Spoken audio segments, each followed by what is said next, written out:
I'm going to talk about a very fundamental change that is going on in the very fabric of the modern economy. And to talk about that, I'm going to go back to the beginning. Because in the beginning were commodities. Commodities are things that you grow in the ground, raise in the ground, or pull out of the ground. Basically animal, mineral, vegetable. And then you extract them out of the ground and sell them on the open marketplace. Commodities were the basis of the agrarian economy that lasted for millennia. But then along came the Industrial Revolution. And then goods became the predominant economic offering, where we use commodities as the raw material to be able to make or manufacture goods. So we moved from an agrarian economy to an industrial economy. But what then happened over the last 50 or 60 years is that goods have become commoditized. Commoditized where they're treated like a commodity, where people don't care who makes them. They just care about three things and three things only: price, price, and price. Now there's an antidote to commoditization, and that is customization. My first book was called Mass Customization, and it came up a couple of times yesterday. And how I discovered this progression of economic value was realizing that customizing a good automatically turned it into a service. Because it was done just for a particular person. Because it wasn't inventoried. It was delivered on demand to that individual person. So we moved from an industrial economy to a service-based economy. But over the past 10 or 20 years, what's happened is that services are being commoditized as well. Long-distance telephone service sold on price, price, price. Fast food restaurants with all their value pricing. And even the internet is commoditizing not just goods, but services as well. What that means is that it's time to move to a new level of economic value. Time to go beyond the goods and the services. And using the same heuristic, what happens when you customize a service? What happens when you design a service that is so appropriate for a particular person? That's exactly what they need at this moment in time. Then you can't help but make them go wow. You can't help but turn it into a memorable event. You can't help but turn it into an experience. So we're shifting to an experience economy where experiences are becoming the predominant economic offering. Now, most places that I talk to, when I talk about experience, I talk about Disney, right, the world's premier experience stager.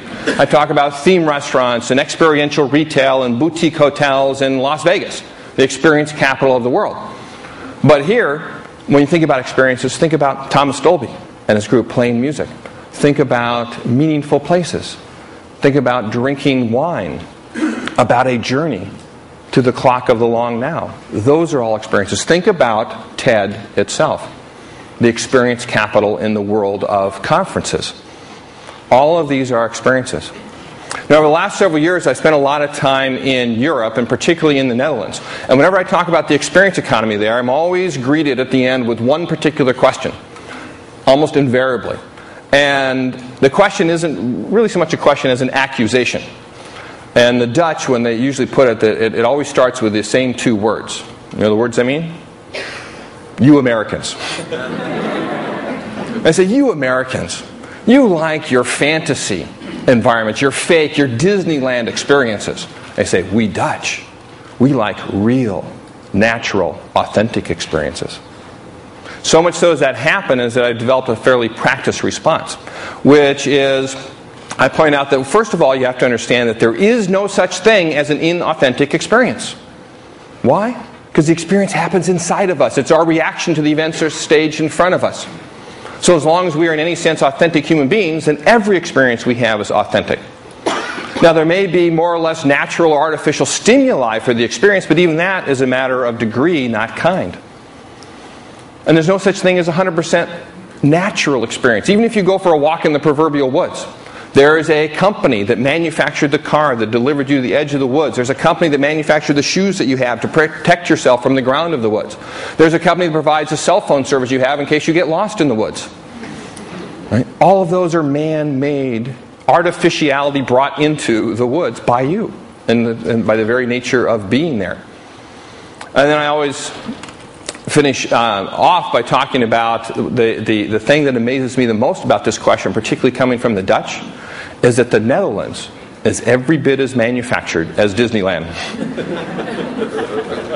And the Dutch, they always go, and they realize I'm right. There isn't a square meter of ground in the entire country that hasn't been reclaimed from the sea or otherwise moved, modified, and manicured to look as if it had always been there. It's the only place you ever go for a walk in the woods and all the trees are lined up in rows. But nonetheless, not just the Dutch, but everyone has this desire for the authentic. And authenticity is therefore becoming the new consumer sensibility.